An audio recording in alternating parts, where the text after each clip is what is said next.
உலகெங்கும் வாழக்கூடிய பக்தி ஒளி நேயர்கள் அனைவருக்கும் வணக்கம். அடுத்ததாக நாம் இந்த பதிவுல பார்க்கக்கூடிய ஒரு விஷயம் குலதெய்வத்தை சம்பந்தப்பட்ட ஒரு விஷயம்.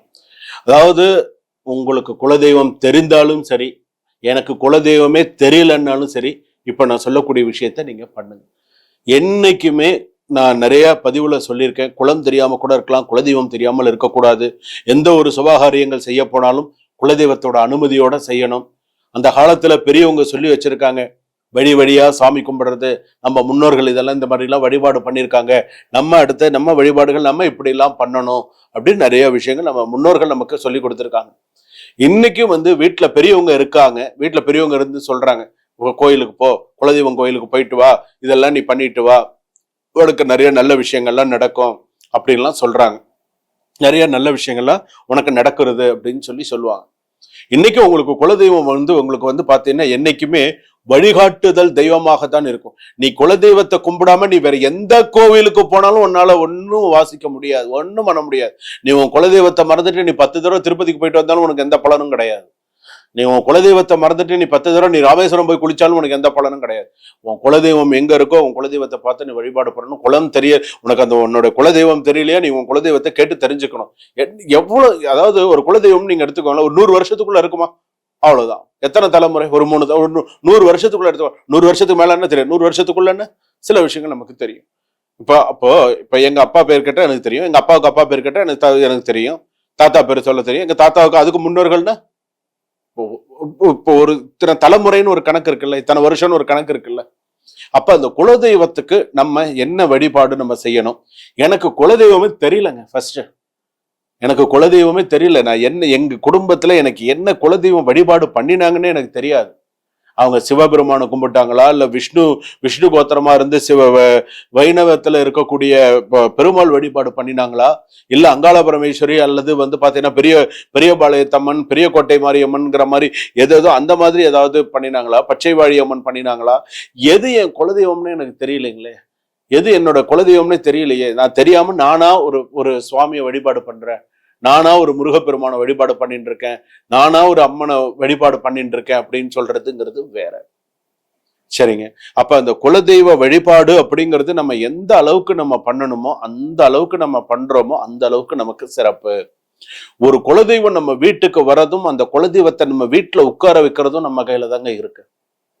எந்த அளவுக்கு நீ குலதெய்வம் வழிபாடு பண்றியோ உன் குடும்பம் செழிக்கும், நீ அமோகமா இருப்ப, எந்த பிரச்சனையும் இல்லாமல் இருப்ப, எந்த பிரச்சனையும் இல்லாம இருப்ப. இன்னொரு விஷயமும் நான் உனக்கு சொல்றேன், எனக்கு நடந்த ஒரு விஷயத்த நான் சொல்றேன், இன்னைக்கு இழந்துட்டேன், அது வேற விஷயம். நான் லைஃப்ல அது ஒரு சின்ன ஒரு விஷயத்த நான் இழந்துட்டேன். ஆனா அதை நான் வேற ஏதோ வரக்கூடிய செலவு, வேற ஏதோ ஒண்ணு வரப்போகுது பெருசா, அது எனக்கு இப்படி போயிடுத்துன்னு நான் சந்தோஷம் தான் பட்டேனே தவிர அது எனக்கு இப்போ வரைக்கும் அதுக்கு எனக்கு விட தெரியல. போனதுதான். அதனால உன்னுடைய குலதெய்வம் உன்னுடைய குலத்தை காக்கும்.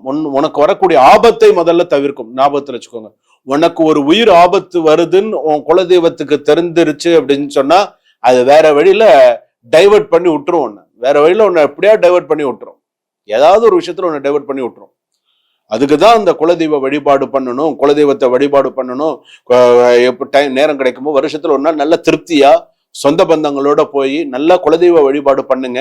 இன்னைக்கும் வருஷத்துல ஒரு நாள் குலதெய்வம் கோயில போய் மொட்டை அடிக்கிறது எதுக்காக, எதுக்கு காது குத்துறது குலதெய்வத்துல, ஏன் வேற எங்கேயா உட்கார வச்சு பண்ணலாமே, எதுக்காக பண்றாங்க? இது எல்லாத்துக்கும் ஒரு காரணம் இல்லாமல் ஒரு விஷயமும் நடக்காது. அதுதான் அதுல ஒரு பெரிய ஆபத்து வருது. அப்படி இப்ப என்னுடைய உதாரணத்துக்கு என்னோட எடுத்துக்கோங்களேன்.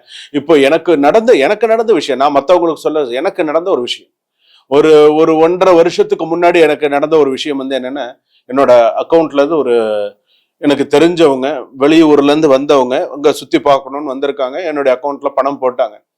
என்னன்னா ஒரு 80,000 என்னமோ போட்டாங்க என் அக்கௌண்ட்ல. அதுல ஒரு 20,000 ஃபர்ஸ்ட் எடுத்து கொடுத்துட்டேன். ஏடிஎம் இருந்தது, ஃபர்ஸ்ட் ஒரு 20,000 எடுத்து கொடுத்துட்டேன். இன்னொரு 60,000 அவங்களோட பணம் இருக்கு, என்னோட பணமும் அதுல இருக்கு. என் பணம் ஒரு 20-25,000 ரூபாய் இருக்கும், அவ்வளவுதான்.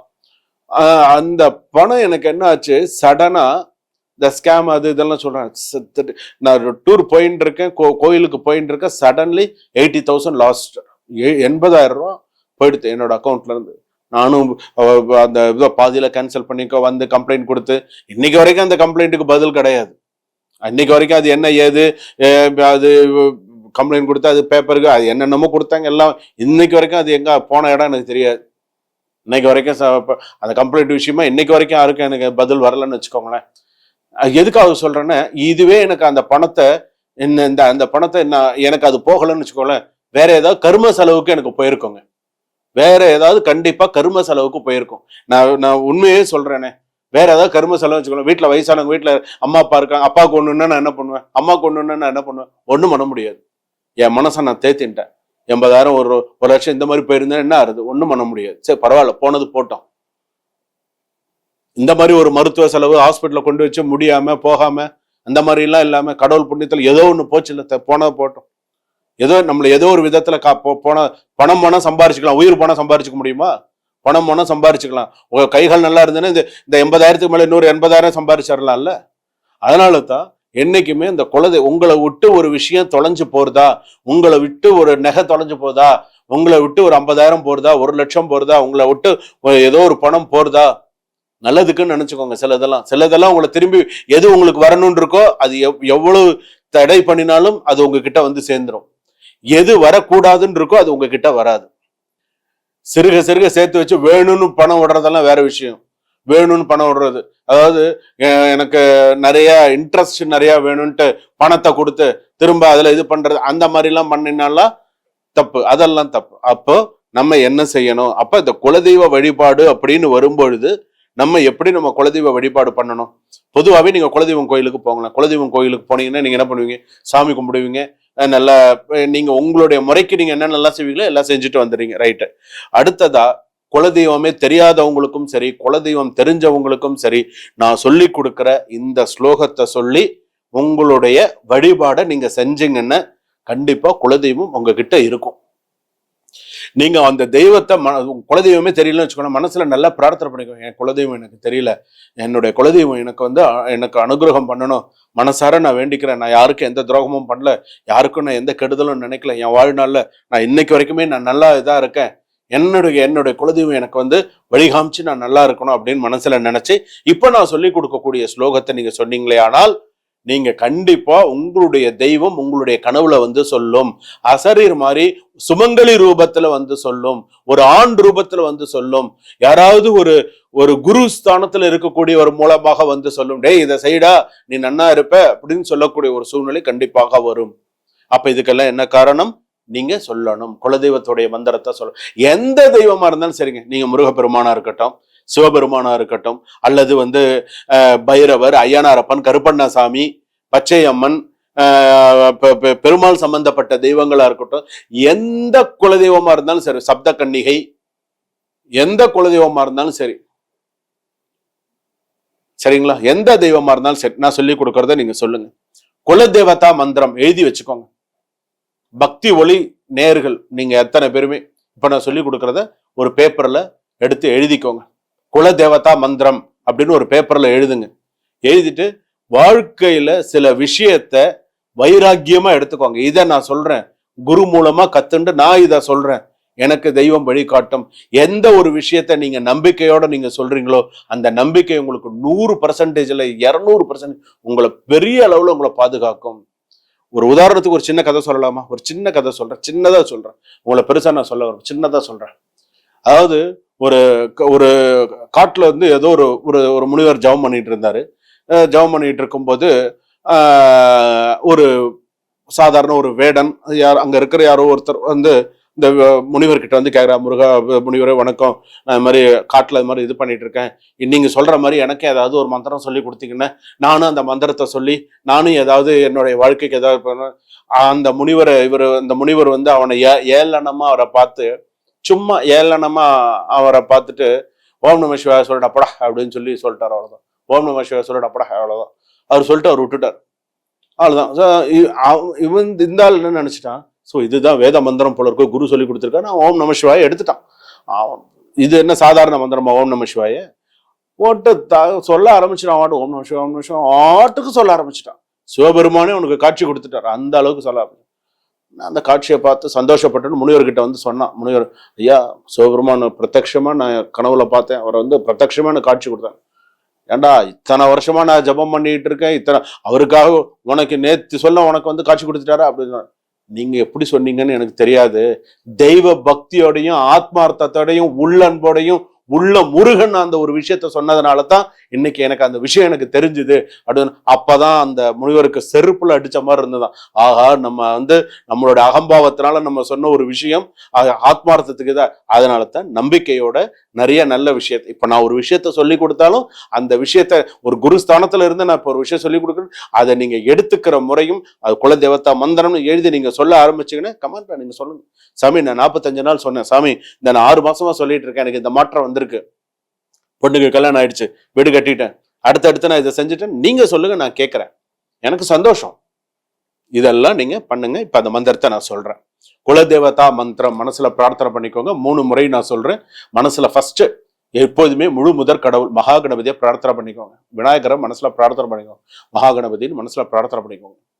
ஓம் வாக் கணபதி மகா கணபதி விநாயக பெருமானும் முதல்ல மனசுல நினைச்சுக்கோங்க. எந்த தெய்வத்தை முதல்ல வழிபாடு பண்ணினாலும் விநாயக பெருமானை மறந்துடாதீங்க. விநாயக பெருமானை மனசுல பிரார்த்தனை பண்ணிட்டு இந்த மந்திரத்தை சொல்லுங்க. ஓம் மனசுல நல்லா ஞாபகம் வச்சுக்கோங்க. ஓம் தீர்க்க நேத்ராய வித்மஹே. தீர்க்க நேத்ராய, நேத்திரம்னா கண்ணு, தீர்க்கன்னா நல்லா பிரகாசமா தெரியறது, நல்ல பிரகாசமா தெரியறது. ஓம் தீர்க்க நேத்ராய, நல்லா பிரகாசமா கண் ஒளியோட தெரியக்கூடியது. தீர்க்க நேத்ராய வித்மஹே. சரிங்களா? கேலஹஸ்தாய தீமஹே. கேல ஹஸ்தாய தீமஹி தன்னு குல தேவதா பிரஜோதயாத். அவ்வளவுதான். குல தேவதா பிரஜோதயாத். அந்த இடத்துல குலதெய்வம் பேர் தெரிஞ்சவங்க அந்த குலதெய்வத்தை பேர் முன்னாடி நினைச்சுக்கலாம். தெரியாதவங்க குல தேவதா பிரஜோதயாத் மனசுல பிரார்த்தனை பண்ணிக்கோங்க. மனசுல பிரார்த்தனை பண்ணிக்கோங்க. அவ்வளவுதான். இதே போல நான் சொல்றேன். ஓம் தீர்க்க நேத்ராய வித்மஹே கேலஹஸ்தாய தீமஹி தன்னு குல தேவதா பிரஜோதயாத். ஓம் தீர்க்க நேத்ராய வித்மஹே கேலஹஸ்தாய தீமஹி தன்னு குல தேவதா பிரஜோதயாத். அப்போ இந்த குலதெய்வ மந்திரம் அப்படி ஃபர்ஸ்ட் இதை சொல்லுங்க. இதுதான் குலதெய்வத்துடைய மந்திரம். எந்த சாமியா இருந்தாலும் சரிங்க, எந்த சாமியா இருந்தாலும் பிரச்சனை இல்லை, எந்த கடவுளா இருந்தாலும் பிரச்சனை, உங்களுடைய குலதெய்வமா இருக்கணும். ஓம் தீர்க்க நேத்ராய வித்மஹே கேலஹஸ்தாய தீமஹி தன்னு குலதேவதா பிரச்சோதயாத். கையில விபூதி வச்சுக்கோங்க. நான் சொல்ற மாதிரி அழகா சொல்லுங்க. படுக்கையில இருக்காங்களா, ஐசியூல இருக்காங்களா, சொல்லிட்டு கொண்டு விபூதி வைங்க. சொல்லிட்டு கொண்டு விபூதி வைங்க. எந்திருந்து உட்காந்துருவான், நல்ல செய்தி வரும். கேன்சரா சொல்லுங்க, விபூதி தண்ணியில போட்டு கொடுங்க. ஏதாவது நிறைய நல்ல விஷயங்கள் வரும். குலதெய்வத்தோட அனுகிரகம் இருக்கும். ஓம் மனசுல அப்படியே மனசுல ஓம் தீர்க்க நேத்ராய வித்மஹே கேலஹஸ்தாய தீமஹி தன்னு குலதேவதா பிரஜோதயாத். தீர்க்க நேத்ராய வித்மஹே கண்ணு பிரகாசத்தோட என்ன பாருன்னு அர்த்தம். கண்ணு பிரகாசத்தோட என்ன பாரு, கண்ணை முழிச்ச என்ன பார்த்து என் குடும்பத்தை என் வம்சத்தை காப்பாத்து கேட்கிறோம். சரிங்களா? சுபம்.